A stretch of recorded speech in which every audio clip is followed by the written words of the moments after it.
What's going on, everyone? The Los Angeles Lakers have really had just quite the journey. To go from 2-10 to making the playoffs, being up 1-0 in the series against the best home team in the league, with an opportunity to go up 2-0 and very likely putting the series over at that point, because I just don't see the Lakers losing both games at home. You have LeBron James and Anthony Davis, but the biggest thing that we see is a team. This team is very good, very talented, and has done stuff in such a quick period of time. It's so applaud worthy, right? And that's what I really want to hit on in this video. You see this team playing together. See this team playing for each other. You see the chemistry. You see the bench is live and wild. It's 2020 all over again. And this team, in my opinion, is much more talented than that team front to back. I think that they have much better skilled players at every one of those positions. Now, there were a lot of factors that you had in 2021. You had a healthier and younger LeBron James, a healthier and younger Anthony Davis. You also had a full offseason, preseason, training camp, and regular season to kind of get yourself in the position to have playoff success, where the Lakers had, like 25 games to turn this season around, get into the playoffs. That uphill grind and battle, you could see the exhaustion. You could see guys just tired. And then you saw them get that 4 days rest. And it was very obvious and apparent once we got into that playoff series. And you saw a team come together and step up without having to rely on LeBron James and Anthony Davis. Even that bubble year, we had to rely on LeBron James and Anthony Davis. They both had to be great for us to win those games. We had nights, where KCP would hit 4, 5, 3, but we didn't have guys. We didn't have, 5 guys nearly getting 20 points. This is a team. You have D'Lo giving you 19, Reeves putting up 20 plus, Rui almost giving you 30. LeBron and AD both giving you 20. I mean, the defense, the shooting, everything top to bottom is incredible. The Lakers didn't make a trade for pieces or for a new team. The Lakers traded for a culture. And that's why I have this video now. That's going to be the name of the title. The Lakers traded for a culture. Because look at what we have become. Think of what the Lakers were with Russell Westbrook, all the words from the locker room.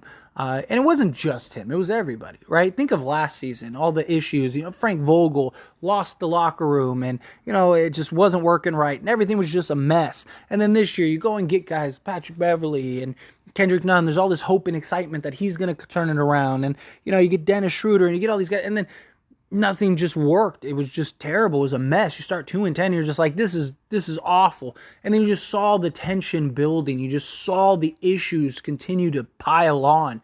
And the Lakers turned water into wine. Rob Pelinka deserves all of his flowers and then some. Because he was able to, again, he traded for a culture. He traded for players that knew the goal, bought into the goal, knew their role, stepped into the role, played the role brilliantly.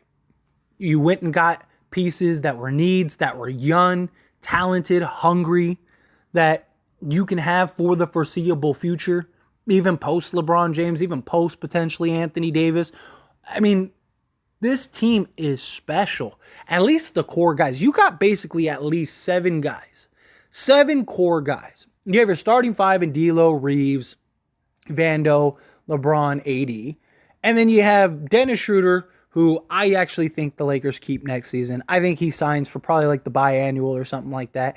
And then you got Rui Hachimura.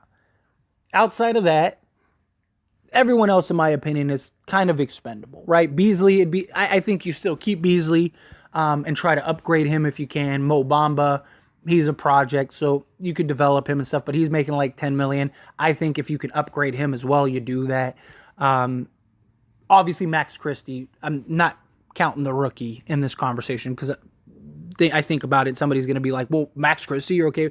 No, I want to keep Max Christie. I think Max Christie is going to develop into a fine player. But I'm talking about like the core guys right now. Max Christie, he's a 19-year-old rookie. We'll see what he does next year. I think he'll get more burn, get more run, get more opportunity. But I think for our core guys, unless you're, flipping D'Lo for Kyrie, which, or even if it's not Kyrie, like a Dame or something like that. I know some people are kind of 50-50 on that, but here's the thing. Like, if you can upgrade D'Lo without losing all your depth, I think a lot of people are just worried. Like, you don't want to go and trade D'Lo and lose Rui and lose Reeves and lose everybody, go get Kyrie. I agree.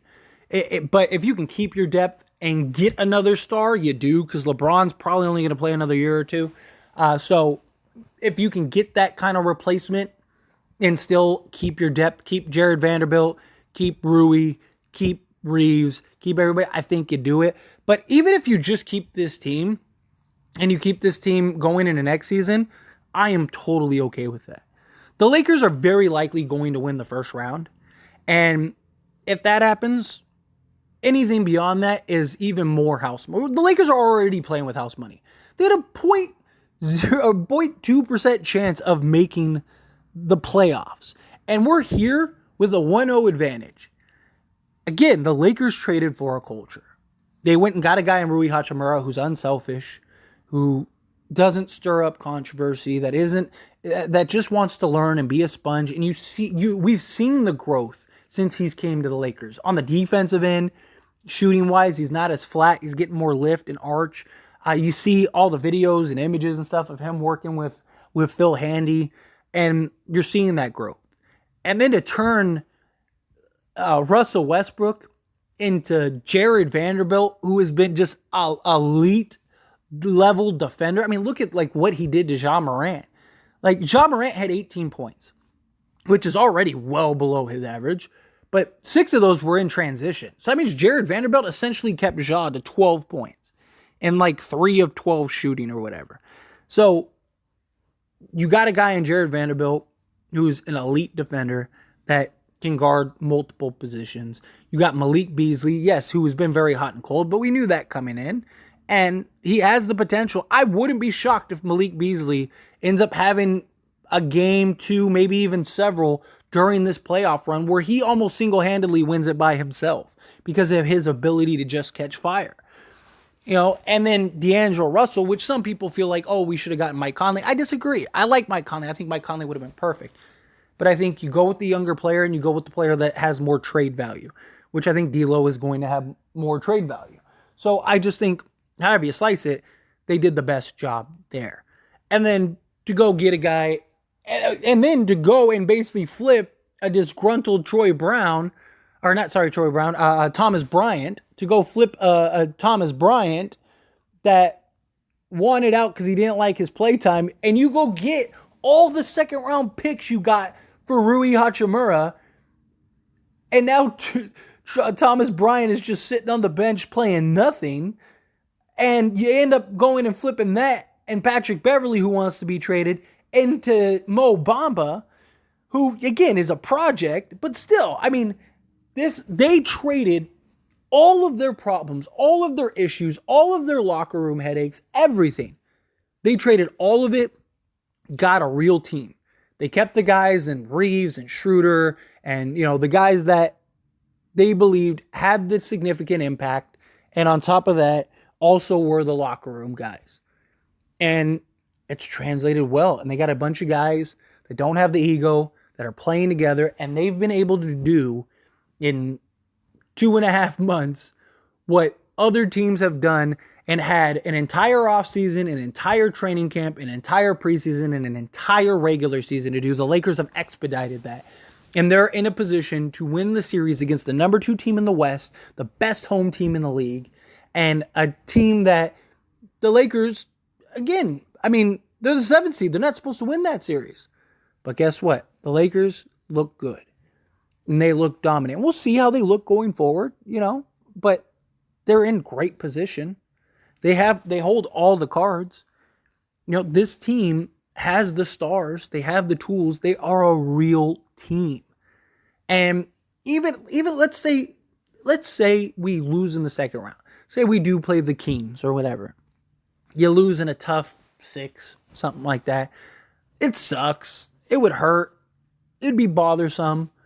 But then you stop and you think for a second and you go, wait a minute. We'd have this entire team, maybe an upgrade or 2 here and there, see what the Lakers sign in free agency to add to this team. But you basically would have your core 7 guys.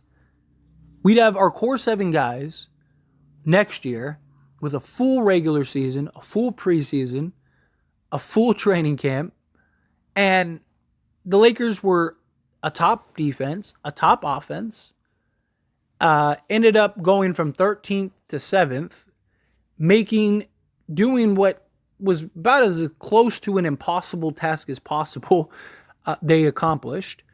And then you don't think that they would, and might I add, did that without Anthony Davis and LeBron and D'Lo for several stretches.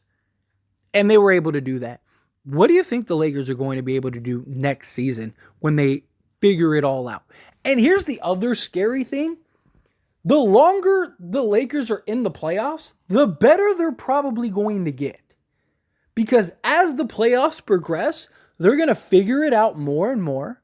They're going to get more and more comfortable. They're going to build more and more chemistry. Guys are going to get more and more confident. Good luck. Good luck. I'm telling you, if the Lakers make it to the Western Conference Finals, I think they win the NBA championship. I said they either lose in the first 2 rounds or they win the NBA championship. I really believe that. Because I think come the Western Conference, whoever they play, especially if it's Denver, I think the Lakers run through Denver. But if the Lakers end up in the Western Conference, whoever it is, even if it's the Clippers who have beaten us 11 straight times, if the Lakers make it to the Western Conference Finals, they're going to be more comfortable, more confident, more together than they've ever been.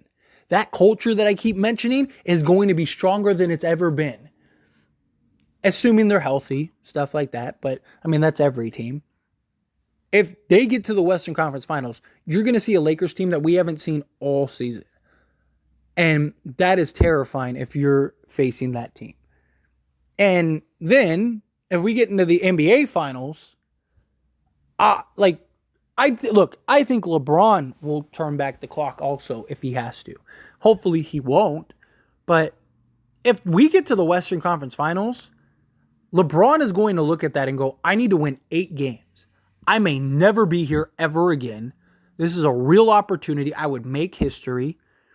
I mean, everything that the LeBron James winning an NBA championship in year 20 at age 38 as one of the primary guys, even if he doesn't win finals MVP, if he won that, I mean, what that would do to his legacy, because it's not like he was some bum role player all year. No, he's been great all year.